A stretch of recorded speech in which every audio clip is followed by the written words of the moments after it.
This might be only January, but I think Monday night in college basketball served as a cautionary tale. If you wait until March, if you believe the madness does not begin until that month, you are doing yourself a disservice because college basketball is great all season long. And you want some more enthusiasm?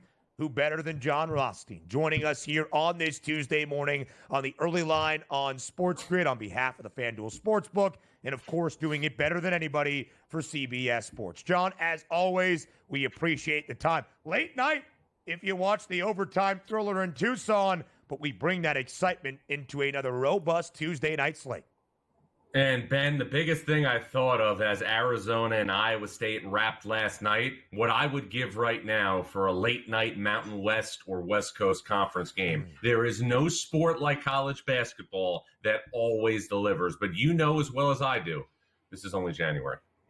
It is only January, but less than 7 weeks away now from Selection Sunday. So those conference tilts add on even more impact. And Jon, always keep that belief in your confidence, as Caleb Love has shown time and again in college hoops. From nearly 70 feet away, with 2 seconds remaining in regulation, and as it expired, a heave, a miracle that was answered between Arizona and number 3 Iowa State to send the game to overtime. And in that extra session on their home floor, the Wildcats prevail in a big one. 86-75, covering as a 2.5-point home favorite. Jon, a wild Monday night and a wild Wildcats victory, but what will your lasting takeaway be from Tucson on a Monday?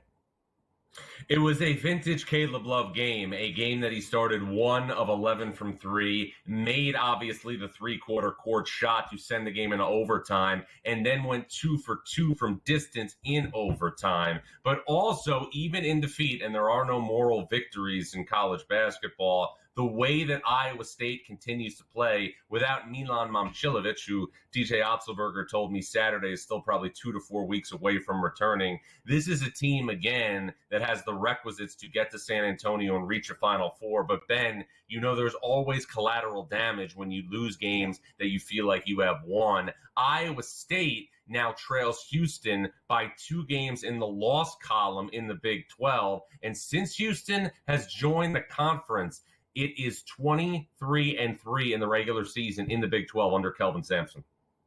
They are perfect right now. There was a thought that perhaps Houston would falter with the big boys in the Big 12 after dominating the American.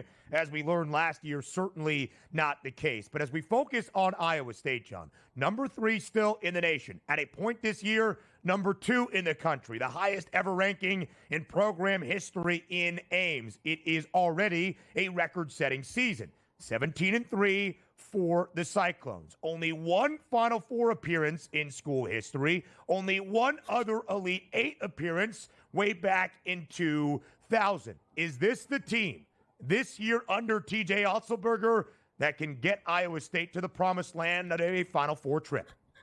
Iowa State is definitely capable of getting to a Final Four. There's no doubt about that. But when I say repeatedly every game matters, every game truly matters, because geographics are going to play a big part in the NCAA tournament.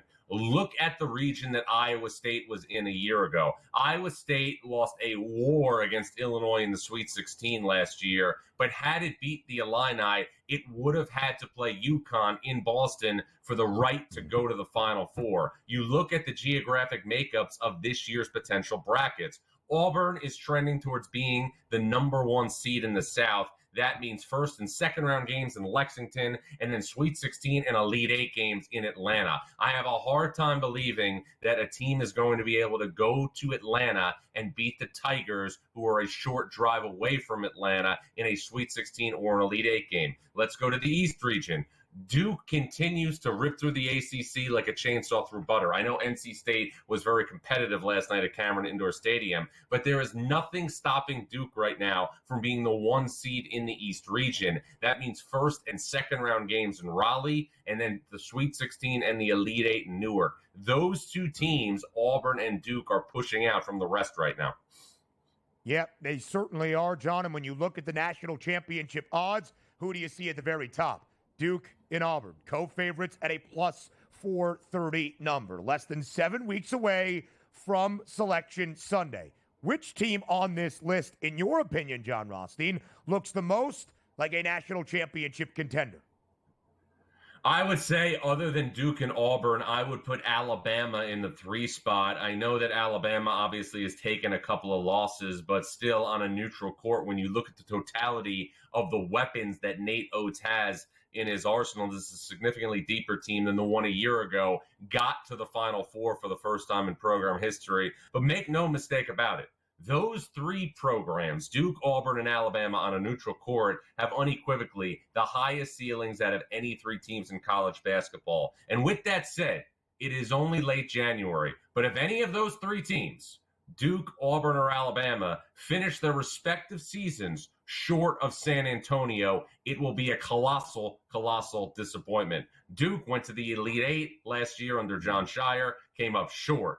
Auburn has not been back to the second weekend of the NCAA tournament since it went to the Final Four in 2019, and again is trending towards being the 1 seed in the South. And Alabama, who went to a Final Four last year and returned an All-American in Mark Sears, has a deeper roster than it did a year ago. I said before the season started, this was the most anticipated season in the history of Alabama basketball. I'm not wavering from that statement. It's Final Four or bust in Tuscaloosa, in Auburn, and of course in Durham. Of course, when you look at the SEC, John, each and every night there is going to be a top 10, top 15 type tilt. That is the case tonight in Knoxville between Tennessee and Kentucky. In the final 30 seconds of this segment, what's a key matchup to keep an eye on?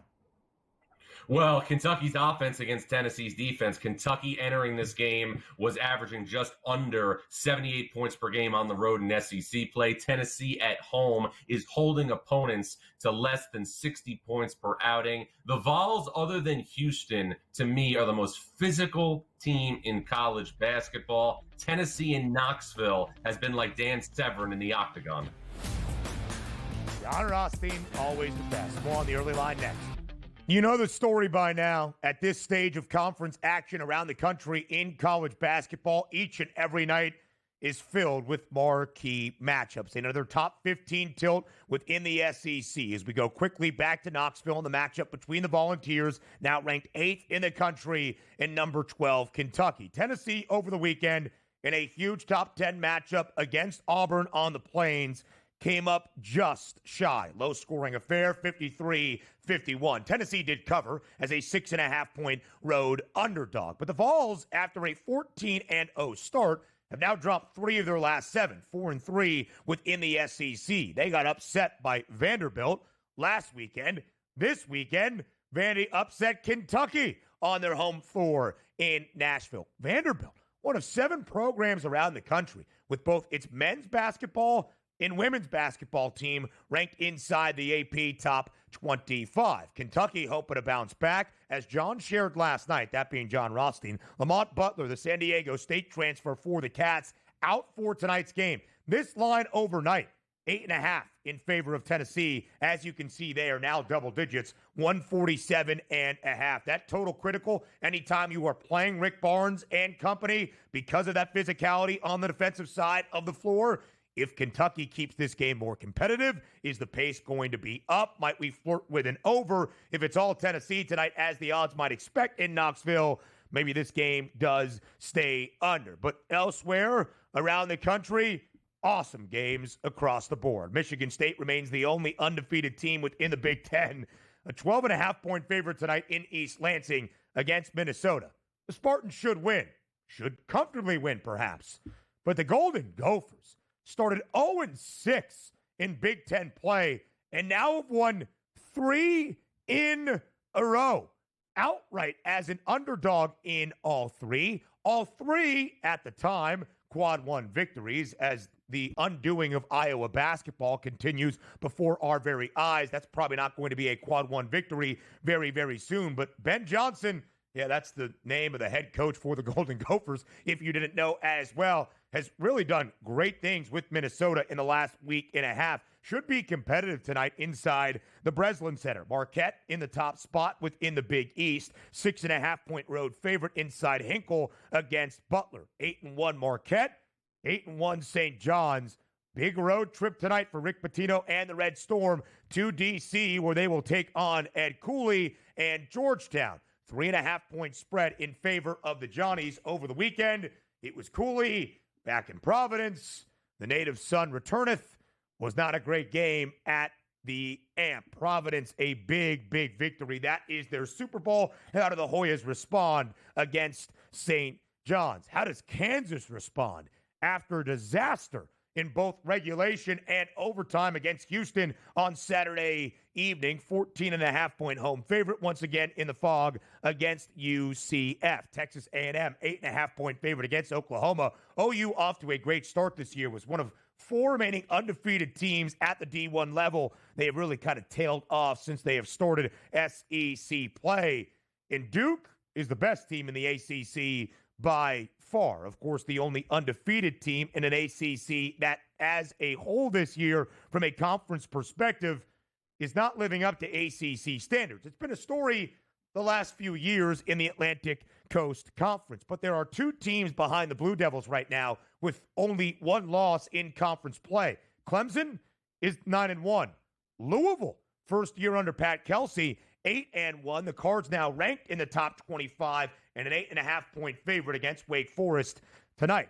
Now, the Demon Deacs were a double-digit dog over the weekend against Duke, and played that game much tighter than expected. A really strong second half out of Wake Forest to stay within that game. They're 7-2 in conference. Big game in ACC seeding, ACC outlook tonight, of course, at the Yum Center. And I wouldn't be so sure that Wake doesn't keep this game a little bit tighter than expected from the odds. Really great games up and down the board tonight in college basketball, as you see there. And let's go back to the title odds very quickly. We've got co-favorites, plus 430, Auburn and Duke. You heard from Jon Rothstein. If either of these 2 teams, John Shire's Blue Devils, Bruce Pearl's Tigers, do not reach a Final Four, it would be considered a disappointment. And he is spot on. But a lot of talent behind those teams, of course, and the SEC continues to be a powerhouse. 10 teams in the top 25, 7 in the top 15, featuring a top 15 tilt tonight between Tennessee and Kentucky. The early line returns tomorrow, 8 a.m. Eastern on a Wednesday.